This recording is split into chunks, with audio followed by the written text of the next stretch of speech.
Hello, my name is Ademo Abrunke, and this is a presentation on differences between TensorFlow and PyTorch. So TensorFlow is an open source machine learning library created by Google. It provides a range of features for building and training machine learning models for different uses, either in science, engineering, or several other works of life. It operates on a multidimensional array, which is based on numeric computations like NumPy.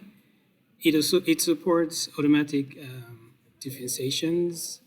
It provides support also for GPU and distributed processing, as well as model construction, training of models, and exploitation of models. So some of the most important, or the two most important features of TensorFlow is the TensorFlow shape as well as the data type. So whenever a variable is created or imputed using the TensorFlow library, it helps to identify the shape as well as the data type of that variable. A TensorFlow variable is created and tracked via the TensorFlow variable model. The TensorFlow variable also represents a mutable tensor whose value cannot be changed, whose value can be changed by running operations on it. So, like I said earlier, TensorFlow promotes automatic differentiation, and what that means is that it tracks operations performed during the forward pass of computation. And then it calculates gradients during the backward pass by iterating through the sequence of reverse order, in reverse order. So TensorFlow is it's quite good, especially with static graphs and also with functions. I'm going to explain that in the next in a couple of slides. But one of the features of TensorFlow function is that it helps to switch between eager execution of a TensorFlow to graph execution. So eager execution operations are executed by Python operation. It executed by Python operation and returns back to Python after execution. The graph execution enables portability outside Python and tends to offer better performance. So there are models and layers in TensorFlow include the forward pass, some of the variables that respond to training by getting updated, and models in TensorFlow are built on layers, which are functions with known. So the layers in TensorFlow are functions with mathematical structures that can be reused and have trainable values. Training loops in TensorFlow include, so some of the loops in TensorFlow include obtaining data, defining the model, defining a loss function, and then running through the model, either as a training data and calculating the loss from the ideal value. You can also calculate gradients from that loss and use an optimizer to adjust the variables to feed the data. TensorFlow also helps to evaluate your results in the library. So using TensorFlow, you can plot data, and also you can plot all your data at once and just look at what it looks like. You can also visualize the loss function in the data. So running through epochs helps to train the model, and you can identify how many epochs you want to train the model on. So one of the other features of TensorFlow is to be able to plot the evolution of your model over time.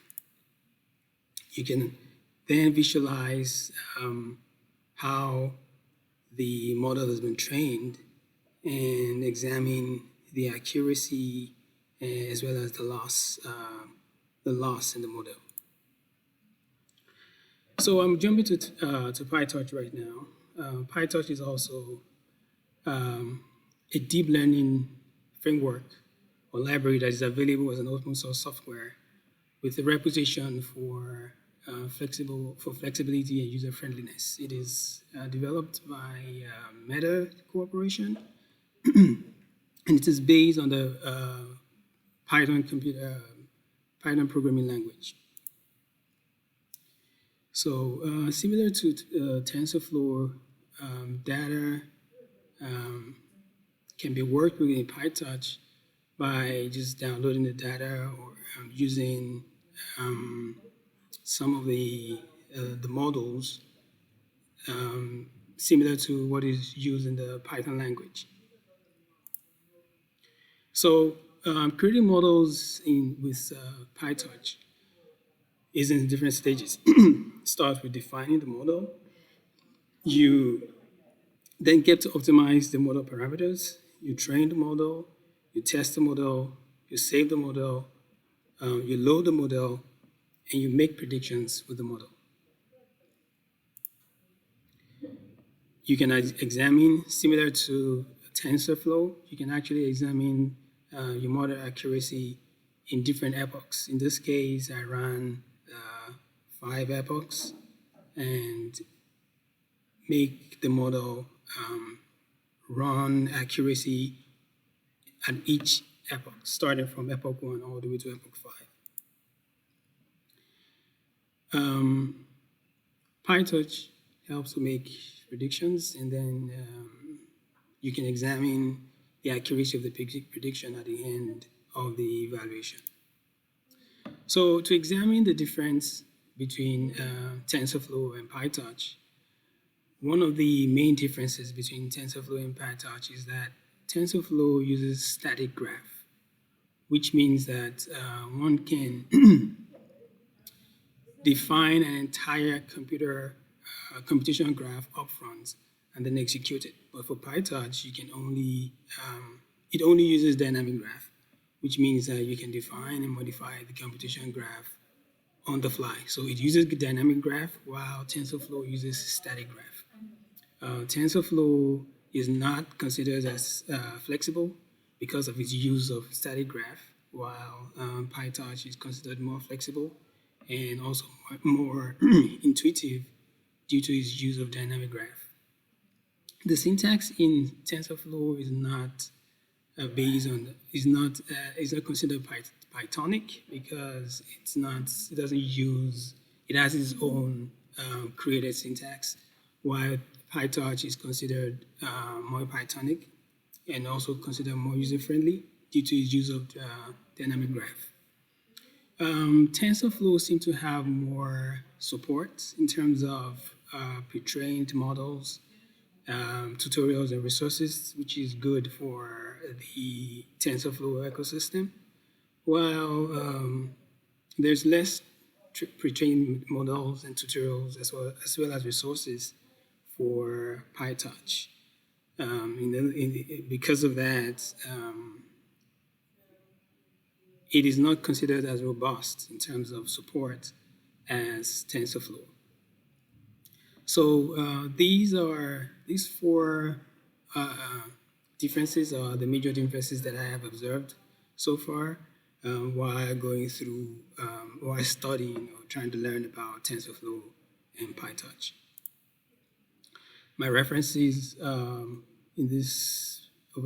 this assignment are from the TensorFlow, www.tensorflow.org and pytorch.org.